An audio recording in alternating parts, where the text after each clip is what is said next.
சிவாய நம. அனைவருக்கும் இனிய காலை வணக்கம். இது உங்கள் விஜயலட்சுமி நாகப்பனின் காலை பதிவு. திருவருளும் குருவருளும் துணை நிற்க தெய்வ செக்கிழார் பெருமான் அருளிய பெரிய புராணம் என்னும் சிறப்பினை உடைய திருத்தொண்டர் புராணத்தினை நாம் சிந்தித்து கொண்டிருக்கிறோம். அந்த வகையிலே நின்று சீர் நெடுமாறன் நாயனார் புராணத்தை திருஞான சம்பந்த நாயனார் புராணம் வாயிலாக நாம் சிந்தித்து கொண்டிருக்கிறோம். இன்று நாம் சிந்திக்க வேண்டிய பாடலின் எண் 768.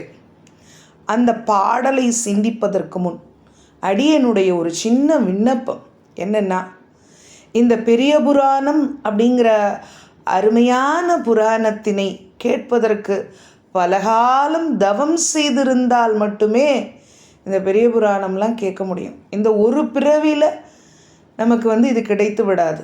பல்வேறு பிறவிகளில் நம்ம தவம் செய்திருந்தால்தான் இந்த பெரிய புராணத்தை கேட்கவோ படிக்கவோ ஓதவோ முடியும். அப்போது சுவாமியோட திருவருள் இருந்தால்தான் இந்த செயல் நிகழ்வுறும்.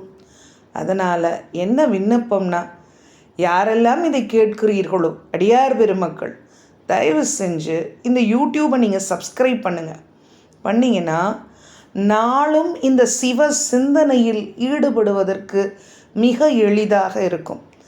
ஏன்னா ஒரு அற்புதமான செய்தியினை பகிரும்போது பகிர்ந்தவரும் இன்பம் அடைவார், அது பகிர பெற்றவருக்கும் இன்பத்தினை அளிக்கும். அந்த அளவில் இதை நீங்கள் சப்ஸ்கிரைப் பண்ணிவிட்டு மேற்கொண்டு தொடருங்கள். சிவாய நம. அடியேன் முதலில் அந்த திருப்பாடலை ஓதிவிடுகிறேன்.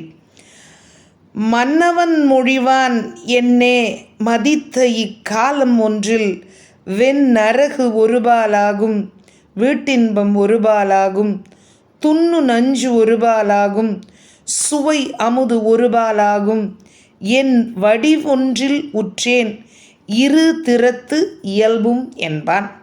திருச்சிற்றம்பலம்.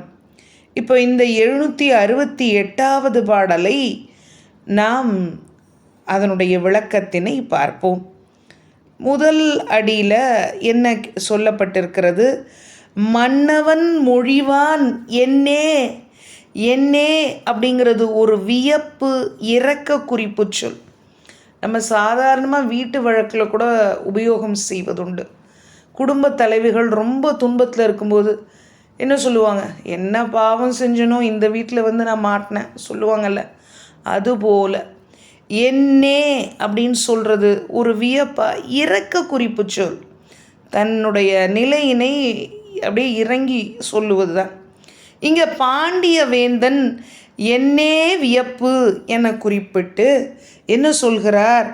மதித்த இக்காலம் ஒன்றில் வெண்ணரகு ஒருபாலாகும். ஒரே காலத்தில் கொடிய நரகம் அந்த உடம்பினுடைய ஒரு பக்கத்தில் உள்ளதாகும்.